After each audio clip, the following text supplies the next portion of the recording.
yang membuat orang takut, yaitu dikenai sanksi hukum jika teman-teman sampai memblokir WA atau memblokir handphone DC pinjol tersebut.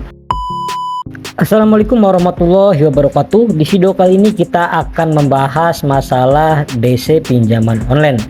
Jadi nampaknya banyak ya teman-teman yang mulai sadar terkait masalah blokir WA dari DC pinjaman online, yang mana itu tentu sangat mengganggu, yang pada akhirnya sekarang setiap penagihan mulai diberikan statement khusus bahwa dasar hukum yang mereka ajukan adalah tentang lari dari kewajiban. Ya, blokir nomor WA, blokir nomor pinjol itu kan sebenarnya nggak usah takut ya teman-teman, itu kan adalah hak asasi teman-teman untuk memblokir nomor siapa, karena itu adalah nomor handphone teman-teman. Harusnya teman-teman nggak usah dihiraukan ya teman-teman, karena mereka sebenarnya adalah mencari masalah hutang piutang seperti ini, dan kebanyakan dari pihak pinjol itu adalah pihak ketiga yang terus-menerus menagih, meneror, bahkan akan mendatangi ke rumah teman-teman.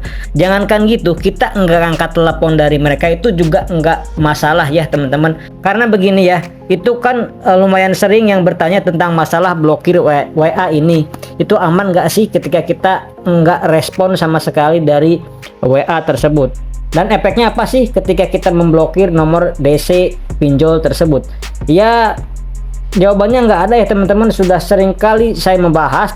Dan satu hal lagi ya teman-teman, slik OJK teman-teman itu pasti akan menjadi jelek ketika teman-teman itu tidak membayar ataupun gagal bayar di pinjaman online tersebut. Tapi itu nggak perlu takut ya terkait risiko-risiko dari DC tersebut. Saran saya teman-teman, tetap cari kerja, tetap cari uang. Nah, nanti ketika teman-teman itu sudah mempunyai uang, teman-teman baru bisa membayar hutang pinjol tersebut. DC pinjol makin sering datang ke rumah untuk menagih. Nah, ini pihak ketiga dari DC pinjaman online selalu datang ke rumah, contohnya misal seperti Akulaku, Kredivo, kemudian Kredit Pintar, nah kemudian Tunaiku dan Home Credit. Nah, itu banyak terjadi, bahkan di Shopee Paylater dan Shopee Pinjam pun ada juga ya teman-teman. Bagaimana sih cara sebenarnya untuk mencegah mereka datang ke rumah? Jadi hindari hal ini ya teman-teman, agar kemungkinan besar mereka mungkin setidaknya sedikit menghambat untuk datang ke rumah teman-teman.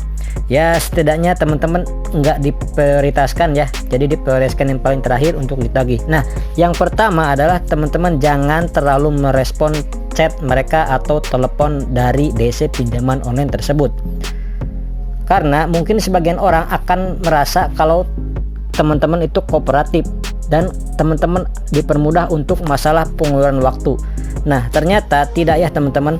Semakin teman-teman kooperatif dengan DC tersebut, maka teman-teman akan diprioritaskan untuk daftar penagihan yang memiliki prospek yang tinggi. Kenapa? Karena teman-teman itu kooperatif, karena teman-teman mudah untuk dibujuk, teman-teman mudah untuk berkomunikasi, maka teman-teman akan terus-terusan dihubungi dan akan lebih diprioritaskan untuk didatangi. Ya, contohnya mungkin Akulaku itu sering banget ya datang berkali-kali DC-nya. Ketika teman-teman kooperatif dan terus membalas chatnya, ya mungkin bisa jadi DC-nya itu berbeda-beda datangnya. Tapi yang dinilaikan sebagian bahasa nasabah ya atau debiturnya.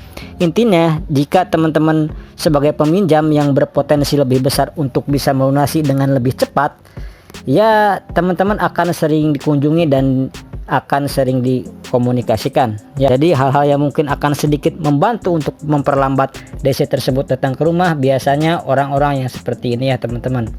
Untuk teman-teman yang mempunyai pengalaman dikunjungi DC dari Akulaku ataupun di DC Kredit Pintar, DC EasyCash, DC Ada Kami, silahkan teman-teman bisa saling-saling informasinya di kolom komentar.